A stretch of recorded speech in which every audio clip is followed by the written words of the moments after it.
Friends, welcome to my channel. Out of ગયેલા સ્ટુડન્ટ્સને મમ્મીના હાથનું જમવાનું નથી મળતું, તો આજે હું એનું સોલ્યુશન લઈને આવી છું કે મમ્મીના હાથનો ટેસ્ટ એ ત્યાં બેસીને બી ટેસ્ટ કરી શકશે. તો આજે આપણે ગુજરાતી ખાટી મીઠી દાળનું પ્રીમિક્સ બનાવવાનું છે. તમે આ રીતે એકવાર પ્રીમિક્સ બનાવીને એમને આપી દીધું તો એ એવરી ટાઈમ તમારા હાથનું જમવાનું એન્જોય કરી શકશે. તો ચલો એની પ્રોસેસ જોઈએ. એના માટે આપણે 1 કપ જેટલી તુવેર દાળ લીધી છે. અત્યારે હું 4 બાઉલ દાળ થાય એટલું પ્રીમિક્સ બનાવી રહી છું. આપણે જે ઘરે રેગ્યુલર તુવેર દાળમાંથી જે દાળ બનાવતા હોઈએ છીએ એ જ તુવેર દાળ લીધી છે. આપણે એને વોશ કરી લેવાની છે. આ રીતે બરાબર મસળીને વોશ કરવાની છે, જેથી એના ઉપર રહેલું જે આપણે દિવેલ છે એ અને કચરો થોડો ઘણો હોય એ બધો નીકળી જાય. આ પ્રોસેસ આપણે 3 વખત કરવાની છે.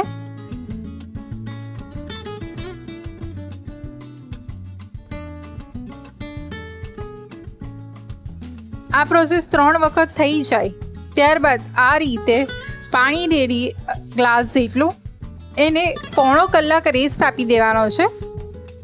1/4 કલાક બાદ તમે જોઈ શકો છો કે દાળ સરસ એવી પલળી ગઈ છે. એટલે આ રીતે સ્ટ્રેનરમાં લઈ એને બરાબર કોરી કરી લેવાની છે, જેથી એનું પાણી બધું નીતરી જાય.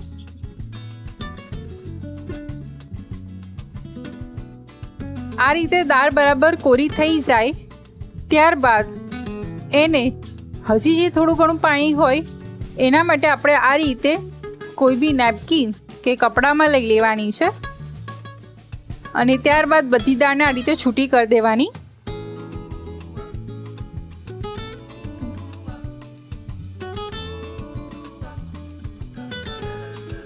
હવે આપણે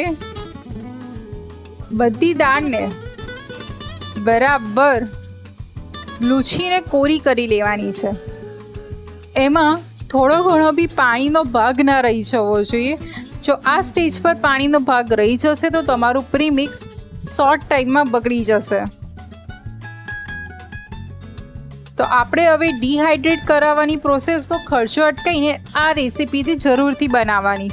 હવે બધી મેં કોરી કરેલી દાળ એક વાડકીમાં લઈ લીધી છે. હવે એ દાળને આપણે આ રીતે પેનમાં લઈને એને ડ્રાય રોસ્ટ કરવાની છે. જ્યાં સુધી દાળમાં મોઇશ્ચર હશે ત્યાં સુધી તમને આ રીતે દાળ સ્ટીક થઈ જશે પેનમાં. જેમ જેમ દાળનું મોઇશ્ચર હટતું જશે એટલે કે બળતું જશે એમ તમને દાળ શેકવી ઇઝી પડી જશે.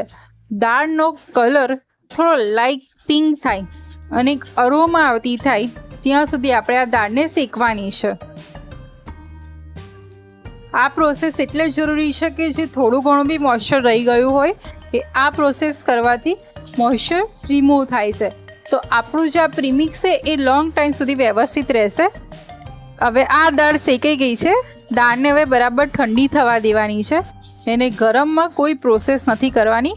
આ રીતે દાળ ઠંડી થઈ જાય ત્યારબાદ એને મિક્સર ગ્રાઇન્ડરમાં લઈ લેવાની છે.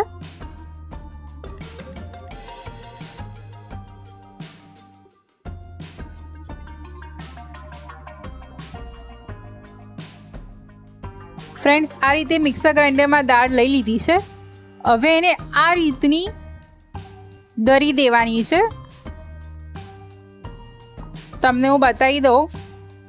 હવે આપણે એક પેનમાં 3 ચમચી જેટલું તેલ લેવાનું છે અને અડધી ચમચી જેટલું ઘી લેવાનું છે. હવે એમાં થોડા મેથીના દાણા, સૂકા વઘારના મરચાં, રાઈ 1 ચમચી જેટલી, હિંગ અને આપણે જે પેલો દાળ બનાવ્યો પાવડર એ એડ કરી લેવાનો છે. હવે તેલમાં પાવડરને સરસ શેકી લેવાનો છે 1-2 મિનિટ માટે. આપણે દાળનો જે બી રીતે વઘાર કરતા હોય એ રીતે તમે આમાં એક્સ્ટ્રા વસ્તુ એડ કરી શકો છો. હવે મસાલામાં હળદર પાવડર, 1 ચમચી લાલ મરચું, 5 ચમચી ધાણા જીરું, સ્વાદ પ્રમાણે મીઠું, 5 ચમચી ગરમ મસાલો, 5 ચમચી હિંગ, 1.5 ચમચી ગોળ અને ટેસ્ટ માટે 5 ચમચી જેટલી કસૂરી મેથી એડ કરવાની છે.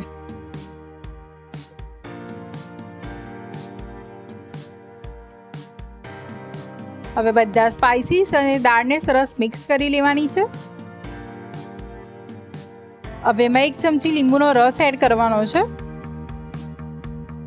તમે એની જગ્યાએ આમચૂર પાવડર બી એડ કરી શકો છો. હવે 5 થી 7 મિનિટ માટે આ રીતે એને સરસ શેકી લેવાની છે.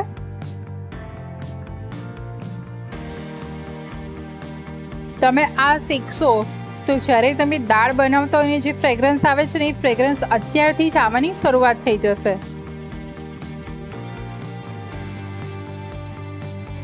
મેં અત્યારે ગોળનો પાવડર લીધો છે, તમે એની જગ્યાએ ખાંડ બી લઈ શકો છો.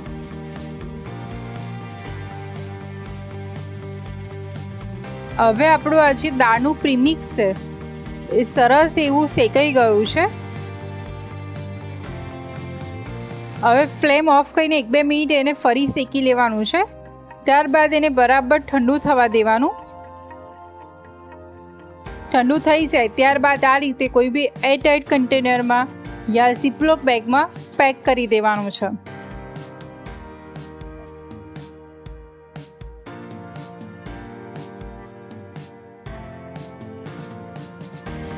ફ્રેન્ડ્સ, આ વાળું પ્રીમિક્સ તમે 3 થી 4 મહિના સુધી રૂમ ટેમ્પરેચર પર સ્ટોર કરી શકો છો અને તમે 4 મહિના સુધી તમે ઘરની દાળની ટેસ્ટની મજા લઈ શકો છો. હવે ફ્રેન્ડ્સ, હું આ જ પ્રીમિક્સમાંથી તમને દાળ બનાવીને બી બતાવી દઉં. તો અત્યારે હું 3 ચમચી જેટલી, એટલે કે 2 માણસ ખાઈ શકે એટલી દાળનું પ્રીમિક્સ બતાવું છું.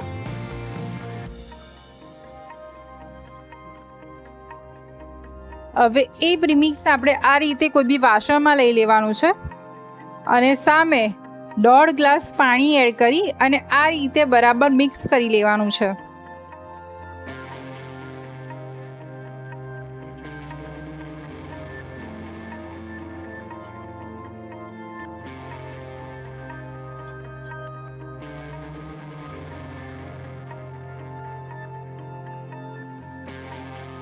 હવે ફ્રેન્ડ્સ, એમાં આપણે ઝીણા સમારેલા ટામેટા એડ કરવાના છે અને થોડા લીલા મરચાં. આ ઓપ્શનલ છે, તમારે એડ કરવા હોય તો દાળ જ્યારે બનાવો ત્યારે એડ કરી શકો છો. હવે દાળને બરાબર સરસ ઉકાળવાની છે.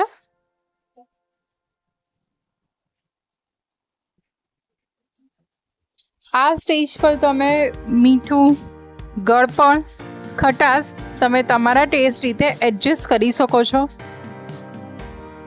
હવે દાળને 7 થી 8 મિનિટ માટે સરસ એવી ઉકાળીશું.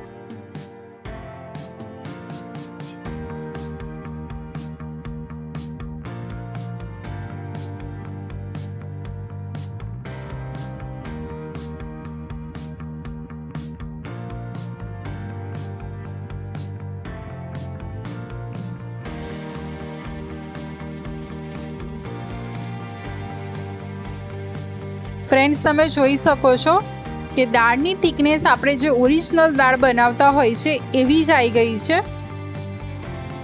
હવે એની ઉપર આપણે ઝીણા સમારેલા ધાણા એડ કરીશું અને આ ગરમા ગરમ દાળને ભાત સાથે એન્જોય કરીશું.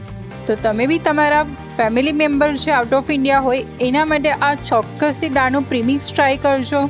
અને જો તમને આવું ગુજરાતી દાળનું પ્રીમિક્સ જોયું એવું જો દાલ ફ્રાઈનું પ્રીમિક્સ જોઈતું હોય તો મને કોમેન્ટમાં જણાવજો.